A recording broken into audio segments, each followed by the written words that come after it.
Demain, donc, Moscou pourra exiger le remboursement pour non-livraison du Vladivostok et du Sébastopol. Pourquoi est-ce pour vous une erreur stratégique de la part de François Hollande?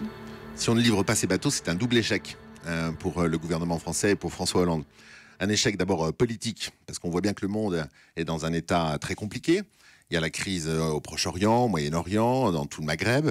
Et puis, il y a également la situation en Russie avec l'Ukraine, qui ne m'échappe pas. Et je ne veux pas cautionner ce que font les Russes en ce moment en Ukraine, même si tout ça est très complexe et qu'il faut rappeler que toute cette zone, c'est le berceau de la Russie.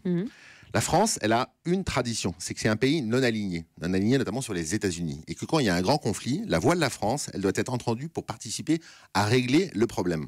Qu'est-ce qu'on fait depuis des mois ? On voit une absence d'initiative de la part de la France importante sur ce sujet pour régler le conflit avec la Russie. Et on aurait besoin des Russes au Proche-Orient, en Syrie notamment, pour essayer de régler le problème. Et à cause de ça, on prend le prétexte d'un contrat où la France avait engagé sa signature pour ne pas livrer 2 frégates. Alors c'est une erreur économique d'abord, parce que je veux rappeler que la signature d'un contrat pour un pays comme la France, ça s'honore. Et deuxièmement, la posture morale qui consisterait à dire « Ah ben non, il ne faut pas les livrer parce que les Russes, ils ne sont pas gentils ».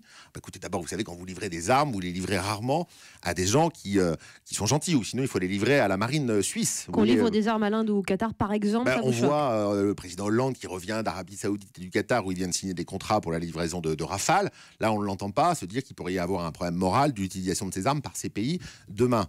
C'est un problème aussi économique parce que ces frégates, elles ont d'abord été cofabriquées entre la Russie et la France. Elles n'ont pas été fabriquées qu'à Saint-Nazaire.